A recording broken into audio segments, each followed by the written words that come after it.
lavorando esplode provocandogli gravi ustioni alle mani, ferito un giovane operaio al petrolchimico di Marghera.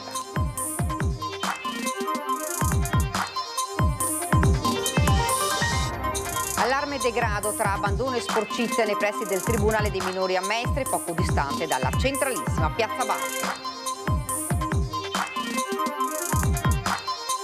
Dopo l'aggressione avvenuta in via Fogazzaro a Mestre, l'appello dell'assessore al commercio a prefetto e questore: dateci una mano ad aumentare i controlli. C'è bisogno di più controlli e sicurezza, l'ennesimo appello di residenti e commercianti contro lo spaccio e il degrado a Cannareggio.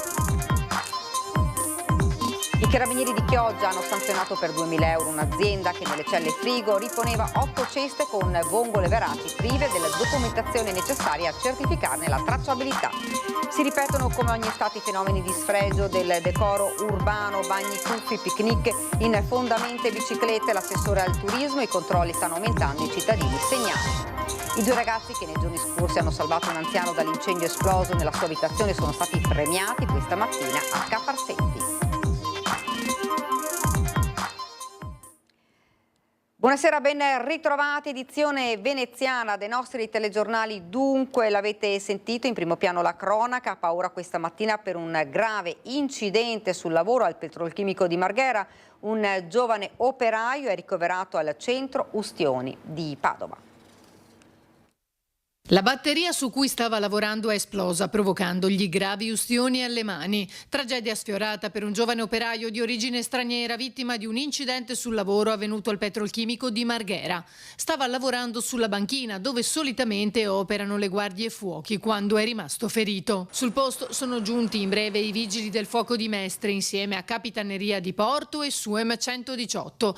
L'operaio è stato quindi portato all'ospedale di Mestre, ma successivamente trasferito al centro Ustioni di Padova. Le sue condizioni non sono gravi e non è in pericolo di vita, ma quanto accaduto torna a porre l'attenzione sugli infortuni nei luoghi di lavoro, come evidenzia ancora una volta il segretario generale della UIL Veneto. Come UIL stiamo cercando, insieme alle altre organizzazioni e ai datori di lavoro, a cercare di concludere quell'accordo con la Regione, quel patto, quell'accordo sulla sicurezza sul lavoro. L'abbiamo già fatto gli anni scorsi, va rifatto, siamo all'epilogo finale, ma noi dovremo vigilare in tutte le maniere perché questo poi possa funzionare. Chiederemo delle assunzioni, come è noto, ma nello stesso tempo non dobbiamo mai mollare la guardia. Allarme e degrado tra abbandono e sporcizia nei pressi del Tribunale dei minori a Mestre a nemmeno 5 minuti a piedi dalla centralissima Piazza Barche. Scalini in marmo rotti con l'abbandono del pezzo lesionato, rotte anche le tante bottiglie di birra abbandonate, pezzi di vetro sparsi ovunque. I pezzi di bottiglia andate in frantumi possono veramente ferire se non si guarda dove si mettono i piedi. Sacchetti dell'immondizia disseminati in ogni dove, tra lattine di birra, mozziconi e pacchetti di sigarette lasciati e gettati a terra. Al Tribunale dei minori le fioriere con i cespugli utilizzate come immondizia, dove si trovano lattine di birra e qualsiasi cosa utilizzata da sbandati per sostare qui di sera come di giorno. Sanpietrini saltati e pezzi rotti tra buche che diventano più che veri e propri crateri, pericolosi per pedoni e ciclisti, figuriamoci per chi si trova in carrozzina o sedia a rotelle. Degrado ovunque, sempre a ridosso del Tribunale, qui in via Forte Marghera, con i marciapiedi dissestati, con tutti i sanpietrini rotti. Ma non basta. Utilizzato come una latrina a cielo aperto lo spiazzo dietro l'angolo dell'ex istituto di credito di via Forte Marghera, è diventato uno dei grandi buchi neri della città. Tra senso di abbandono, sporcizia e allarme sociale e qui, in mezzo a tanta spazzatura e degrado che da tempo un senza tetto vive e dorme. Eccolo nel suo giaciglio, immortalato in questa foto inviataci da una telespettatrice. Qui per lui ogni cespuglia rappresenta non un anfratto, ma una sorta di ripostiglio dove riporre all'occorrenza un ombrellone per ripararsi dal sole o questa sedia dove leggere un libro. Nell'albergo accanto, ecco che la pompa dell'acqua utilizzata per dare da bere al giardino diventa per lui la doccia. E qui nell'angolino di questa fioriera una sorta di lavandino con lo spazzolino da denti, il detersivo per lavarsi e la bottiglia d'acqua al posto del rubinetto.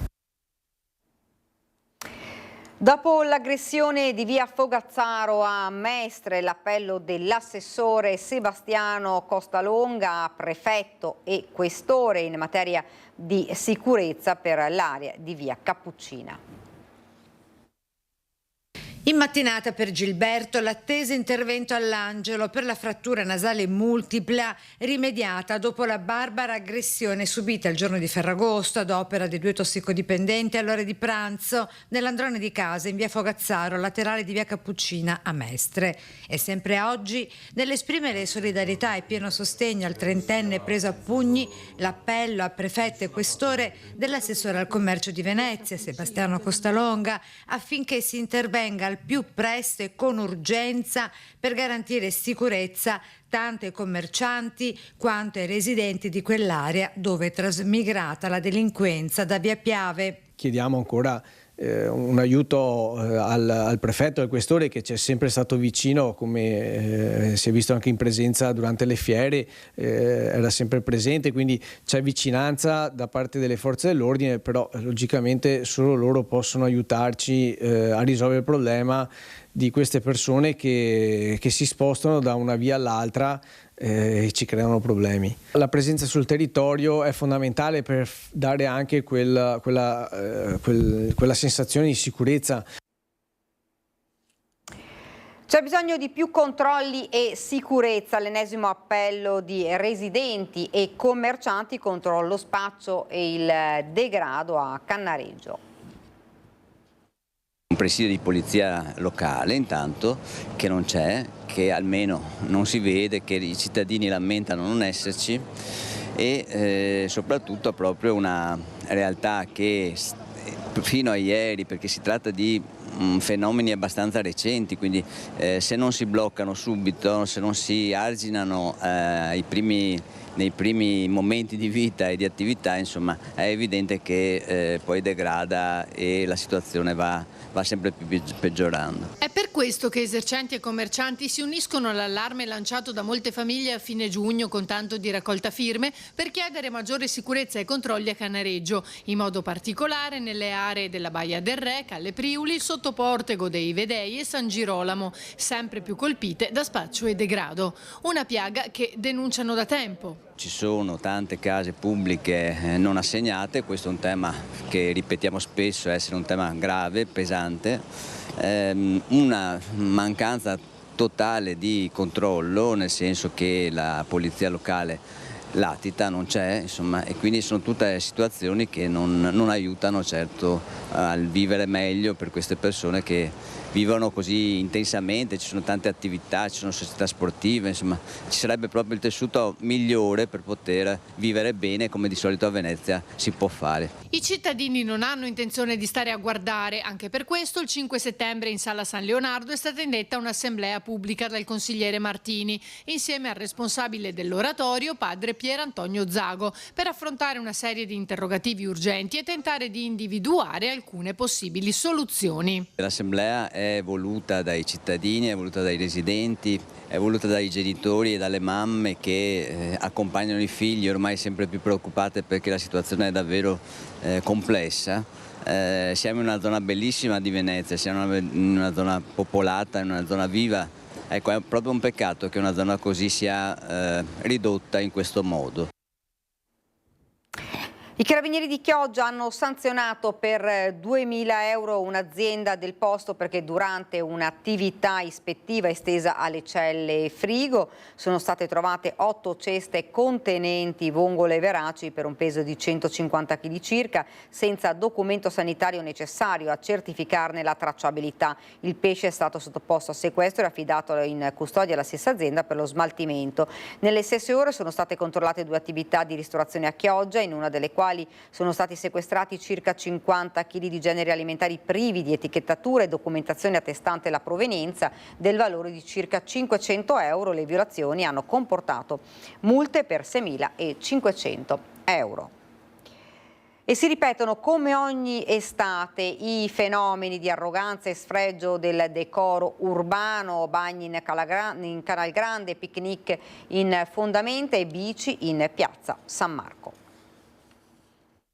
Con l'estate nelle città d'arte italiane aumentano anche il numero dei turisti cafoni, turisti che vengono soprannominati così per il loro comportamento che molto spesso non è rispettoso né della città né dei suoi residenti. Tuffi selvaggi, bagni nei canali, bivacchi ai piedi dei ponti e chi più ne ha più ne metta. Come ogni estate a Venezia il turismo cafone si scatena diventando come un lido a cielo aperto. L'ultimo episodio alla vigilia di Ferragosto, quando in 2 hanno fatto il bagno nelle acque antistanti il cimitero di San Michele, dopo aver mangiato panini e bibite all'interno. Il comune per i casi più gravi ovviamente interviene pesantemente, pensiamo agli episodi di gente che si tuffa dai ponti o che si fa il bagno in canale, in quel caso la sanzione è veramente pesante anche sul piano pecuniario e c'è l'obbligo poi di allontanamento della città. Ci sono poi tutta una serie di comportamenti minori, molto fastidiosi però per noi residenti, di situazioni di turisti che mettono i piedi a mollo, che fanno il picnic per terra, che si siedono sugli scalini delle chiese o che entrano a petto nudo nelle chiese, nei luoghi della cultura veneziani. Ecco, questo riguarda ovviamente un senso dell'educazione che purtroppo negli ultimi anni è calato e riguarda anche il fatto che molti turisti arrivano da paesi in cui le culture e le abitudini sono diverse. I controlli ci sono ma non bastano, per questo l'assessore si appella anche ai veneziani. Gli ultimi interventi per quanto riguarda i gruppi turistici hanno migliorato la viabilità pedonale, resta però il tema che non possiamo pensare di avere un poliziotto per ogni Masegno, un vigile per ogni Masegno.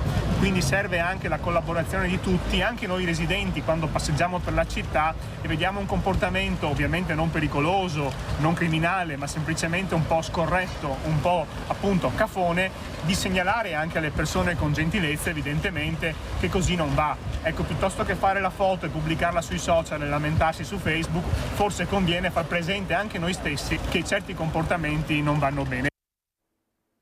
Siamo alla politica. A novembre il congresso che sancirà la nascita ufficiale del partito legato al generale Vannacci. In Veneto e a nord-est i vertici del movimento sono certi che il bacino elettorale sia già ampio. Un messaggio chiaro al centrodestra e alla Lega in particolare. Quello che è nato ormai un anno fa come movimento culturale e si sta trasformandosi in movimento politico. Se Vannacci sarà o meno l'uomo di punta non è ancora dato sapere, ma l'ispirazione è chiaramente identitaria. Il nome del partito è ancora tutto da creare e non sarà probabilmente quello del movimento culturale dal quale prende origine, quel Il mondo al contrario che fa dei 12 capitoli dell'omonimo libro del generale il manifesto fondante. A Grosseto in novembre il congresso che farà nascere la creatura politica legata a doppio filo al personaggio più discusso degli ultimi mesi, capace di fare incetta di voti alle europee in seno alla Lega ma da indipendente. 500.000 voti pronti a essere replicati in futuro, lontani dalle bandiere del Carroccio. Le 72.000 preferenze di Vannacci in Veneto sono tutte nostre, spiega con orgoglio il responsabile regionale veneto Levis Trevisan, veterano dei Vigili del Fuoco di Venezia. Uno dei coordinatori territoriali guidati dal responsabile a nord-est, il giornalista e blogger Marco Belviso. Insomma, il movimento culturale con tanto di pagina Facebook di supporto, gli amici del nord-est per Vannacci, con o senza X a ricordare la 10ª Mas, si è ormai radicato nel territorio e punta a scendere in campo, magari rintuzzando i malumori dei leghisti. Il bacino elettorale di questo partito potenzialmente esiste, ovviamente il grosso delle persone che hanno votato Vannacci nella Lega non avrebbero mai votato Lega se non ci fosse stato Vannacci, questo è sicuro. Nel Triveneto, dove ci sono Zaia e Federica, sono state le 2 regioni dove gli stessi governatori hanno dato indicazioni di voto non certo a favore di Vannacci, quindi che il rapporto non sia idilliaco fra i governatori e Vannacci è sicuro. Poi sappiamo bene che nella Lega c'è una componente salviniana e una componente critica col segretario. I mal di pancia nel Carroccio ci sono, inutile negarlo, con più di un leghista convinto di aver allevato una serpe in seno, anche se Vannacci è atteso come ospite sul palco di Pontida il 6 ottobre. Ma per il futuro partito il messaggio al centrodestra è chiaro. Sicuramente c'è bisogno anche di ideologia, mi pare che, e di coerenza. Mi pare che fino adesso coerenza e ideologia siano mancate nel centrodestra, perché non è possibile, voglio dire, che rispetto ai tanti proclami che vengono fatti in campagna elettorale. All'indomani, quando si vince, tutte queste promesse vanno in dimenticatoio. Omofobia, razzismo e fascismo, le accuse che il movimento ormai quasi partito è deciso a rigettare. Non siamo assolutamente di estrema destra, siamo un movimento culturale di persone, vuol dire che è piuttosto eterogeneo. Se poi quella X che faceva riferimento nel pensiero di Vannacci alla decima, non quella fascista, ma a un altro tipo di decima, va a preoccupare tanto, vuol dire, i sogni o la tranquillità dell'Ampi. Pensare ancora ai sommergibili di 100 anni fa mi sembra veramente un segno di resa. Questa mattina a Ca' Farsetti è stato consegnato un riconoscimento simbolico al 18enne Francesco Cagliazza e all'amico Diego Comunello, di un anno più giovane, per aver contribuito a salvare un anziano da un incendio scoppiato in casa lo scorso 9 agosto a Canareggio. Abbiamo ritenuto opportuno sottolineare il gesto dei nostri due concittadini che, seppur molto giovani, hanno dimostrato grande maturità e generosità compiendo un'azione civica di grande importanza e salvando una vita, ha detto l'assessore Venturini, consegnando loro il gagliardetto del Comune di Venezia. Essi rappresentano tutti quei giovani che dimostrano altruismo e che sono un esempio per i ragazzi della nostra comunità, ha poi aggiunto. Ed ora siamo allo sport, pallacanestro, con il Basket Mestre che sogna di tornare a calcare la Serie B giocando al Taliercio. Obiettivo: raggiungere un sogno durato 36 anni, ovvero la promozione in Serie A2. Tra desideri e ambizioni, la presentazione della Gemini Mestre al Palavega di Trevignano. Diciamo che ce la giochiamo, poi come sempre, siccome non siamo gli unici, sulle 40 squadre in Italia ce ne sono almeno 5-6 strutturate bene, che hanno delle ottime potenzialità. Vedremo di giocarcela. 3 i giocatori confermati dalla scorsa stagione, con il capitano Mazzucchelli che presto totalizzerà le 100 presenze. È la terza stagione che mi appresso a fare, insomma, e sono molto contento. E arriverò alle 100 presenze, come me anche Sebastianelli, che è qui con me da 3 anni. C'è tanto entusiasmo, c'è tanta voglia di fare bene, e questo speriamo sia da monito e invito per tutti gli appassionati di basket mestrini a riempire il palazzetto. Intanto con la Reyer, con il Comune si dialoga per giocare un altro anno al Taliercio, per tornare ad un campionato di vertice. Che noi vogliamo fare presentarci nella di partenza consci di avere un buon gruppo e di non essere inferiori in questo girone a nessuno, e questo è l'obiettivo. Ed è davvero tutto da Venezia, ora la sigla e poi le previsioni del tempo. Grazie per averci seguito, arrivederci.